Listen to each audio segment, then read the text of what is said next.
tout ce qui naît est appelé à grandir. Si vous avez commencé ou bien vous venez de débuter votre carrière professionnelle, ou bien vous êtes en milieu de carrière professionnelle, vous êtes certainement comme moi et vous voulez toujours plus, vraiment aller de plus en plus loin dans votre carrière. C'est tout à fait normal.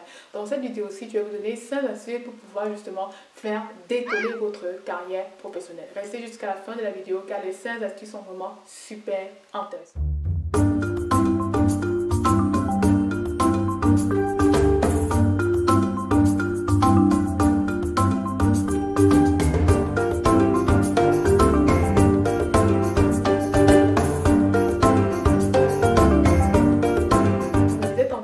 En fait souhaite vraiment briller au niveau de sa carrière, briller professionnellement, souhaite vraiment quitter d'un point A pour aller vers un point B beaucoup plus haut. Vraiment c'est le souhait de tout le monde, surtout quand on travaille ou on aime une entreprise ou surtout quand on commence à travailler ou bien quand on débute sa carrière professionnelle, on ne veut pas rester au bas de l'échelle, on veut vraiment monter. Vraiment, c'est le souhait de tout le monde. Donc, dans cette vidéo-ci, comme je disais, je vais voir avec vous comment est-ce que vous pouvez justement accélérer accélérer votre carrière professionnelle en utilisant les 5 astuces que je vais vous donner tantôt. Et avant de commencer, je vous invite à faire 2 choses. La première chose, je vous invite à vous abonner à la chaîne afin de ne pas manquer toutes les vidéos que je vais sortir autour de l'emploi, de la carrière professionnelle, parce que vraiment mon souhait c'est vraiment de voir toutes les personnes trouver un emploi et être épanouies dans leur carrière professionnelle. Et la deuxième chose, je vous invite justement à cliquer sur le bouton de notification afin d'être tenu au courant de toutes mes nouvelles vidéos. Donc je m'appelle Francine et je suis vraiment une passionnée de tout ce qui est recrutement, employabilité et aussi épanouissement au milieu de l'emploi. Dans cette vidéo aussi, comme je disais, on va parler justement d'accélération de carrière, des 5 clés que vous pouvez mettre en place afin de pouvoir accélérer votre carrière. Voilà. La première clé qu'il faut mettre en place, c'est être acteur et proactif. Franchement, rien n'arrive par hasard. Ça veut dire que si vous ne décidez pas de forcer le destin, vous n'aurez rien. Moi, je me rappelle de ce passage biblique qui dit que ce sont les violents qui s'emparent du royaume. Ce sont les violents qui s'emparent des bonnes choses en fait. Donc, il est très important pour vous de comprendre qu'il faut être violent, il faut être acteur, il faut être proactif pour aller récupérer, pour aller chercher ce qu'on veut obtenir. Dans cette clé-ci, c'est vraiment important de vous dire, ok, qu'est-ce que je veux avoir? Qu'est-ce que je veux avoir d'ici 3 ans, d'ici 5 ans, d'ici 15 ans, d'ici 20 ans? Où est-ce que je me vois? Dans quel type d'emploi je me vois? Peut-être que vous n'avez pas encore toutes les données, peut-être que vous n'avez pas encore toute la visibilité, mais déjà, il est très important de pouvoir avoir une vision claire de ce que vous voulez atteindre en fait comme objectif dans le long terme. Vraiment, dans les 3 ans, dans les 5 ans, dans les 10 ans, dans les 15 ans et dans les 20 ans, vraiment posez-vous la question de savoir, ok, où est-ce que je me vois, dans quel type d'emploi, est-ce que je me vois évoluer. C'est très important de se poser cette question-là. Est-ce que je me vois travailler dans une nouvelle entreprise, dans une autre entreprise? Est-ce que je me vois rester dans le pays où je suis actuellement? Est-ce que je me vois aller dans un autre pays? Vraiment, la question numéro 1, c'est vraiment d'être acteur et proactif, et ça demande vraiment, pour pouvoir le faire, il faut pouvoir avoir des objectifs clairs. Parce qu'on ne peut pas être proactif si on ne sait pas exactement où est-ce qu'on va. Il est très important d'être acteur proactif en établissant justement les objectifs clairs pour l'endroit où est-ce que vous voulez vous rendre. La deuxième chose qu'il est important de faire, il faut doser en fait, il faut bien doser entre l'évolution en interne dans une entreprise, l'évolution en externe dans une autre entreprise, dans un secteur d'activité. Il faut vraiment, est-ce que je fais de la mobilité? La mobilité, c'est par exemple lorsque vous travaillez dans une société A qui est internationalement connue et qui a d'autres branches en fait dans d'autres pays, vous dites, ok, est-ce que je vais faire de la mobilité dans un autre pays, dans une autre ville? Posez-vous cette question-là.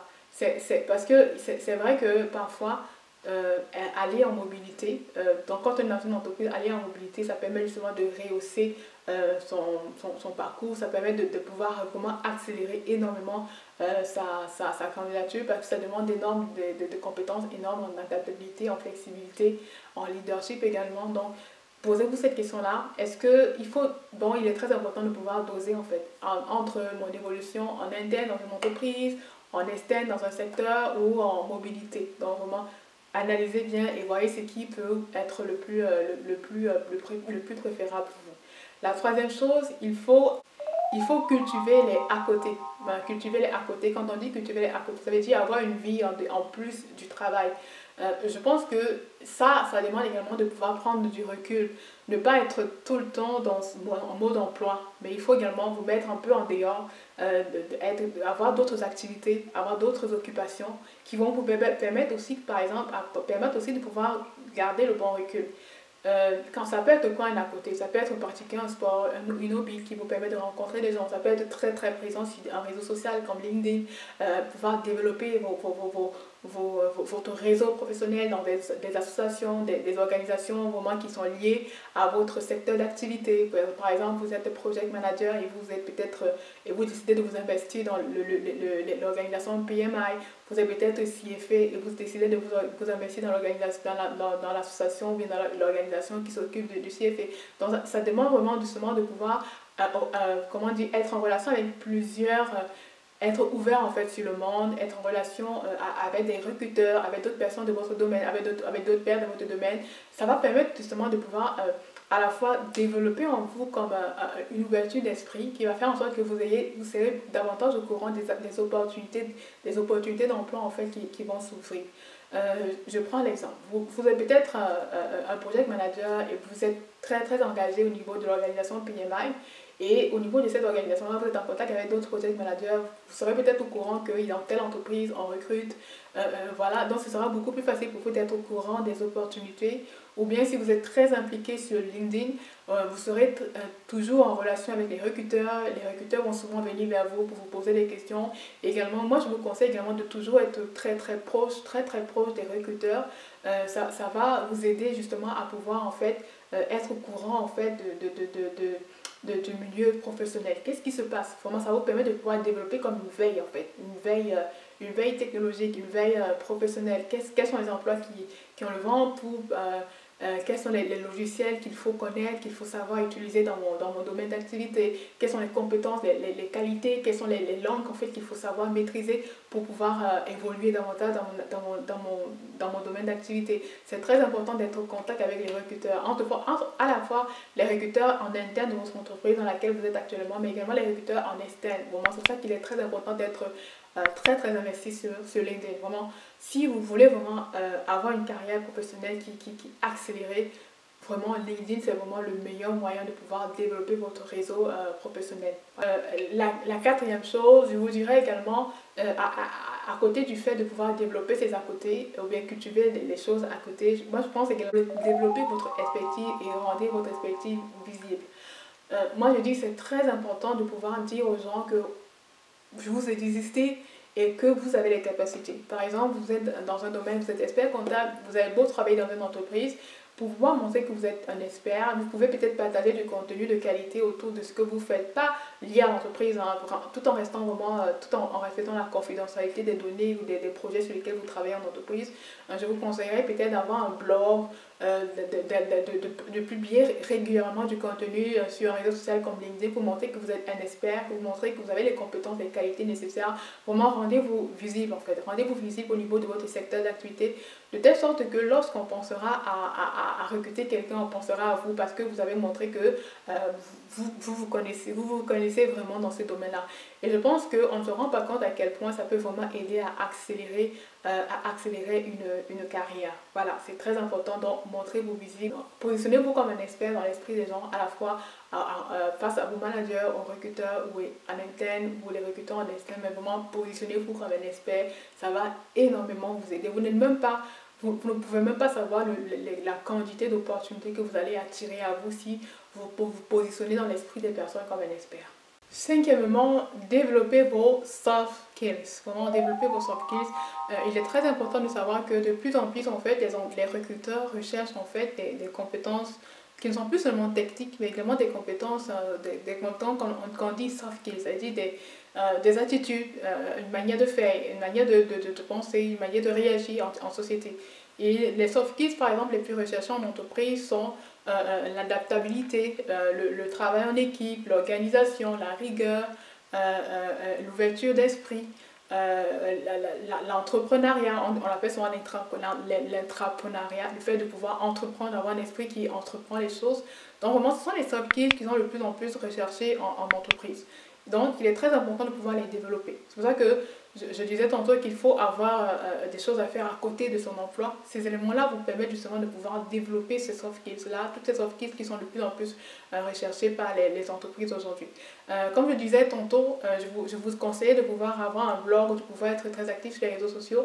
Ce sont autant d'éléments qui pourront vous aider justement à pouvoir argumenter en fait le fait que vous avez des soft skills en fait. Si vous dites par exemple que vous êtes un pédagogue et que vous avez un blog, on dit ok, on comprend. Si vous dites par exemple que vous avez de l'empathie, que vous aimez aider les gens et que vous avez un blog, que vous répondez aux personnes sur les réseaux sociaux, vous interagissez beaucoup sur les réseaux sociaux, on se dit ok, cette personne-là est vraie. Donc il est très important de pouvoir justement à développer vos soft skills. Ça va vraiment beaucoup vous aider à accélérer votre carrière. La sixième chose que je dirais, c'est soyez votre VIP, soyez votre propre représentant en fait, représentez-vous. Et cette notion-ci fait appel à ce qu'on appelle le personal branding. Le personal branding, c'est comment est-ce que les gens vous perçoivent, comment est-ce que les gens vous positionnent en fait. Est-ce qu'ils vous positionnent comme un expert dans votre domaine? C'est pour ça que je disais qu'il est très important de créer du contenu. C'est tous ces éléments-là qui font faire en sorte que les gens vont vous voir en fait comme un expert et vont vouloir en fait pouvoir dépenser plus pour avoir vos services et vous dire ok et penser à vous lorsqu'elles auront des postes ou des ouvertures de postes à responsabilité. Donc c'est très important de pouvoir être votre propre représentant, que ce soit sur les réseaux sociaux, que ce soit par exemple les représentants de l'entreprise également. Soyez fiers, surtout si vous souhaitez, si vous vous voyez justement pouvoir aller loin dans l'entreprise dans laquelle vous êtes actuellement. Soyez le propre représentant de l'entreprise à l'extérieur. Montrez que vous travaillez dans cette entreprise-là, que vous aimez travailler dans cette entreprise-là, que les gens devraient penser à travailler dans cette entreprise-là. N'hésitez pas donc à partager les réussites de cette entreprise, à partager les ruines de cette entreprise-là, à partager justement tout ce que l'entreprise fait sur le plan social, comment est-ce que l'entreprise prend soin de ses employés. Vraiment, n'hésitez pas à partager cela sur les réseaux sociaux, à vous montrer souvent avec votre manager. Tout ce que je vous dis n'enlève de rien, mais ce sont également des éléments qui vont vous positionner véritablement comme quelqu'un qu'on peut appuyer, qu'on veut voir évoluer. Parce qu'on sait qu'on saura que votre employeur saura que s'il vous appuie vraiment et que vous montez les échelons, vous allez faire rayonner son entreprise à l'extérieur. Donc c'est très important de pouvoir être déjà en fait un bon VIP à la fois pour vous, mais également pour votre entreprise. Tout ça ce ne sera que des points positifs en fait pour vous sur le court, le moyen et le long terme. J'ai un septième conseil pour vous. Vous voyez, je suis généreuse, donc je donne des bonus. N'hésitez pas à dire autour de vous ce que vous voulez en fait être, comment est-ce que vous vous projetez, que vous êtes ambitieux. N'hésitez pas à dire à votre manager par exemple que vous en voulez plus. Surtout si vous entendez super bien avec lui, n'hésitez pas à lui dire que vous en voulez plus, que vous voyez peut-être être d'ici 10 ans être à tel poste de responsabilité. N'hésitez pas à lui dire en fait de vous donner plus de responsabilités. Mais soyez sûr que vous pouvez justement aussi pouvoir tenir le coup. Ne prenez pas les responsabilités juste pour les prendre, mais prenez les responsabilités et menez-les à bien. Ce sera autant d'éléments qui vont pouvoir convaincre en fait votre manager de vous donner autant de vous donner beaucoup plus de responsabilités et de vous faire la place en fait. Donc n'hésitez pas à dire à la fois à votre manager, au recruteur en interne, au recruteur en externe, comment est-ce que vous voyez, qu'est-ce que vous visez, quels sont les postes que vous visez. Et si par exemple quelqu'un que vous aimez ou bien un recruteur ou un manager que vous aimez, qui vous considère, sait que vous êtes à la recherche, sait que vous souhaitez avoir tel type de poste, il n'hésitera pas à souffler un mot et de mot en mot, vous serez la personne qu'on va promouvoir. Donc n'hésitez pas à le faire, ce ne sera que bénéfique pour votre carrière. Donc j'ai terminé avec cette vidéo aussi. Je vous ai donné beaucoup de conseils en plus de mes conseils bonus. Il y avait dit 5, je pense que je suis à 7 conseils. En fait, ça m'a fait plaisir de partager ce moment avec vous. N'hésitez pas à faire deux choses. En fait, abonnez-vous si ce n'est pas encore fait. Si vous avez aimé comment, abonnez-vous pour qu'on puisse rester en contact, mais également pour que vous puissiez être au courant de tout ce que je vais publier à nouveau. Mais également aussi, cliquez sur la cloche de notification afin vraiment d'être tenu au courant de toutes mes nouvelles vidéos. Vraiment, toutes les vidéos de qualité que je vais partager autour de l'emploi, de l'employabilité, de LinkedIn, du personal branding. Vraiment, cliquez sur ces deux boutons-là afin vraiment que nous puissions rester en contact. Je vous assure, il y a vraiment du bon contenu qui va venir et ce serait vraiment dommage que vous passiez à côté de ce qui va venir. En tout cas, merci encore d'avoir écouté cette vidéo aussi. Comme je dis encore, likez, partagez, abonnez-vous et aussi, dites-moi aussi en commentaire qu'est-ce que vous avez pensé de la vidéo. Est-ce qu'il y a des éléments que j'ai oubliés qui peut éventuellement aider à accélérer la carrière que j'ai oublié? Si oui, n'hésitez pas à le dire en commentaire, ça va me faire plaisir de vous lire. Donc, vraiment, encore merci d'avoir écouté la vidéo et à la prochaine.